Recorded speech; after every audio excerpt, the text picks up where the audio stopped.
Do you think adversity is something that you need in life? I guess yes, I would say yeah, because only by testing yourself in uncomfortable situations you're going to know who you are as a person. And being a man is within us. It's challenging. It's challenging, and if you're not challenging yourself, if you're not testing, you're just not going to really understand the values you have and what you want from life. So yeah, absolutely. You have to be challenged in any way, some way at least, to realize what sort of what makes you that person. So I'm also really interested in your journey because I know that you had in Lithuania conscription to the army. Yeah, yeah, yeah. And what age was that? So after school straight away you are called. Some people are lucky enough, so they're not called, but I just went there as a volunteer, you could call it, because I knew I'm going to leave. On my mind, I kind of was thinking of leaving Lithuania at that time. So I thought I'd rather do it now than going to the UK and then after three or 4 years they shout me and I have to go back. So straight after the school, I was 19 at that time, and I did military service. It was 9 months. And in that military service, you're testing yourself and challenging Oh yourself. yeah, yeah. It was the first time I realized.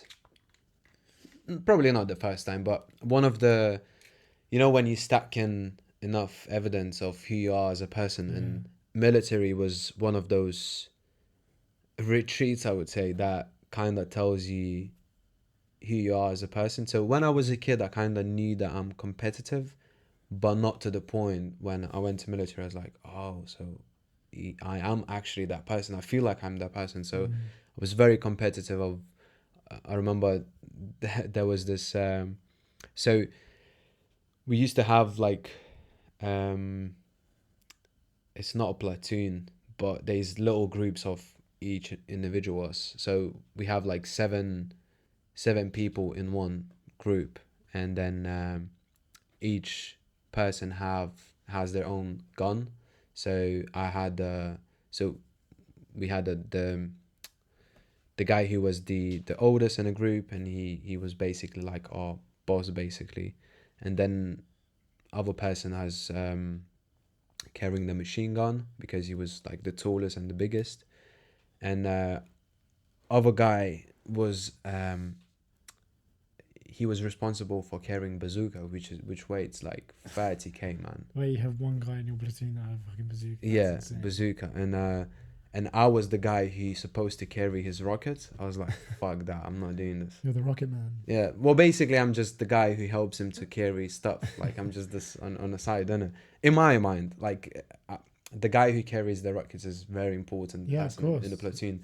But in my mind, I was like, I want to be the main man. Like, I don't want to be this guy who carries the rockets. And so the guy, but that guy who's supposed to carry a bazooka, he was, he used to get ill a lot, and a lot of our practices was without him, so we didn't really have that person.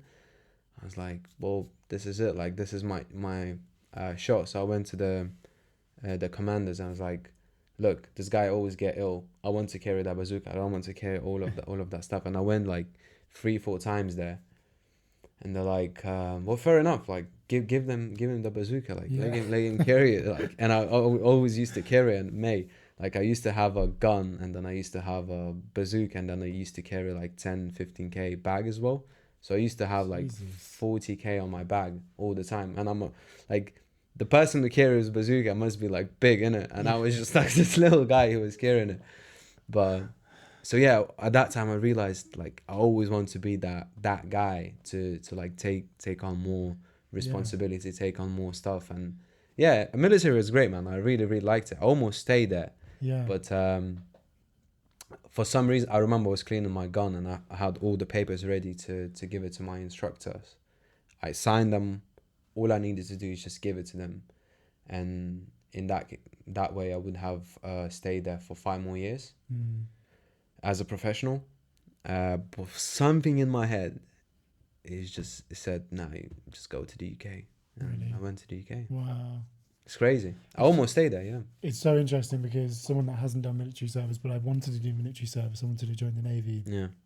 But I think what's really interesting is like you're talking about like cleaning the gun and kind of stacking up more information about who you are and Yeah, how you yeah. how you what kind of person you are in different situations. And I think when I look at sort of the army and military practice and what you learn and the skill set you learn, I think that's greatly beneficial.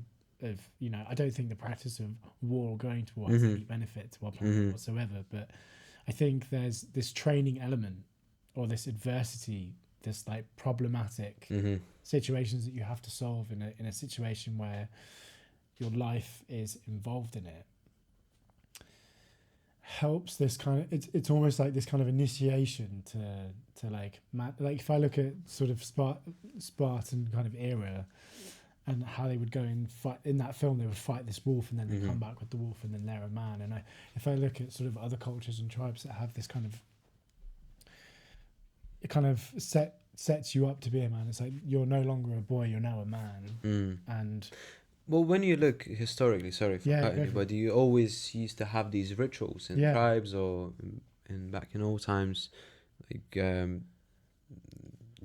is the boy hits certain age and then there's a certain ritual. Maybe you have to hunt, or do something to become a man. Like in Spartans as well, they used to have this. So 13 years old boys, they used to let them go in like a fields and hunt the slaves. But if they hunt the slave, then yeah, it's fine. But if they get hit or they get killed, it's also fine because they're not going to join the stronger group in a way. Yeah. So it's crazy. Like when you think about 13-year-old is like my nephew. My nephew's now 14. I can't imagine him like going and killing people. Right? It's that the times are so completely different. Yeah, it's crazy. But I think it's interesting because it's having this set of challenges and adversity that I feel you need as a young adolescent male. Absolutely. Transitioning into a man. Absolutely. And I think that's from testing yourself and seeing how you work under pressure and seeing how you deal with situations and scenarios and what your thought processes are and what your emotional reactions are to things, because I think that builds a level of maturity for men. Like if you look at girls and how they are categorically more mature younger than guys, and it takes guys longer.